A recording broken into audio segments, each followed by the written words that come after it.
In just a few hours, the House does come back into session. We expect them to take up that new Senate fiscal cliff bill that was passed in the wee hours of the morning. But a lot of Democrats and Republicans are kind of holding their noses this morning.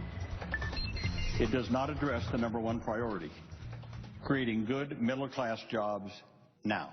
I don't love it, but I think it is a very good job of negotiating where there are some wins and some losses, and it's about even. It's not even small ball, it's a ping pong ball of a proposal, so I think it's awful. Let's bring in Jonathan Collegio, Communications Director of American Crossroads. We're also joined by Democratic strategist Richard Goodstein. Happy New Year, guys. Good morning. Same to you, Chris. Happy New Year, Chris. So, Richard, what do you think about this deal? Look, you know, having everybody on both sides bellyache about it is going to be the name of the game for a couple reasons. One, we have a divided government.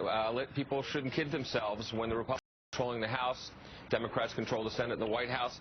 This is going to be the new normal, and it has been. We've seen anything that's gotten done over the past 2 years follow this exact same format. Remember back to 2010, exactly 2 years ago, where we had certain rates that were extended of the Bush rates, but the president got a lot of things out of that as well. So people have to keep in mind this is not any kind of departure from the norm. Think back to the Clinton welfare reform bill. I agree with that. 2009, the health care overhaul.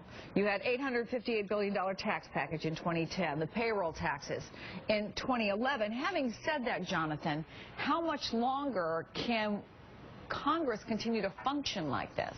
Well, I think one of the reasons why nobody's really happy with the deal, not like a gut level, everybody recognizes that there was some masterful negotiation going on between the Vice President and Senate Minority Leader Mitch McConnell, but nobody's like genuinely happy with it because we know that we just kind of kicked the can down the road for another 2 months. We're still going to have to deal with all of these spending cuts that are really the driver of the deficit, and we're going to have this fight again in February or March when we have to go back to the debt limit, when we have to deal with sequestration, and when we really have to look at what the President offers in terms of reforming entitlements.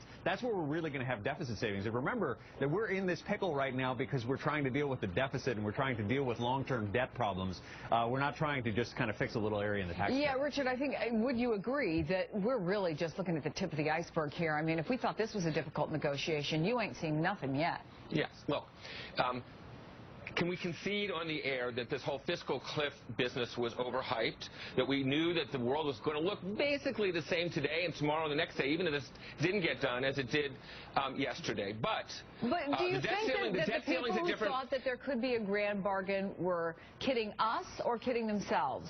I think that they were kidding themselves down the stretch that we had any hope of getting anything big, because there wasn't talk about anything big. And frankly, the debt ceiling's not going to be that either. I know that the Republicans are basically now saying, okay, we got to start the clock again. I'm waiting for that to be in the lower corner of the MSNBC screen of the clock until the debt ceiling expires, because that's real. That's when the full faith and credit of the U.S. is at stake. Remember, we had 18 debt ceiling increases under Reagan. This is only new by virtue of the current Republican House forcing this issue on the whole country and bringing us to the precipice. The business community's dead set against it. That's actually going to be the real test. I look forward to having this discussion with you then, Chris. Then the stakes will really be high. Well, Jonathan, let me ask you about some of the political implications, especially as we're looking forward to the House vote, because among those who voted no on the Senate side, we saw Marco Rubio, and some people questioning whether 2016 had anything to do with that. How do you think Paul Ryan's going to vote on this? Oh, that's a very, very good question. I wish I had some wisdom to share with you. You also have to remember that there are going to be a lot of new members of Congress that are going to have to deal with whether or not they consider this to be a tax increase. I mean, Grover Norquist has said that voting for this is not a tax increase because the taxes are technically higher right now, and this would actually be a tax cut. Does that make the whole thing, though, sort of a joke? I mean, when you parse that kind of stuff, oh, it's not really. I mean, really? I know that Republicans for decades have been burned whenever they've gone and raised taxes and they've been promised spending cuts and the spending cuts never materialize. So this is a very, very sore spot for Republicans. They don't want to have to vote for a tax increase and then, you know, not get anything in return on the spending side. And we have not seen any real kind of offer from the president on spending. And I think that that's where the rubber's really going to hit the road in a couple months. Jonathan Collegio, Richard Goodstein, we shall see. And I hope to see you gentlemen again more in 2013. Thank you. You too. Right now, Secretary of State Hillary Clinton is said to be in good spirits and resting comfortably.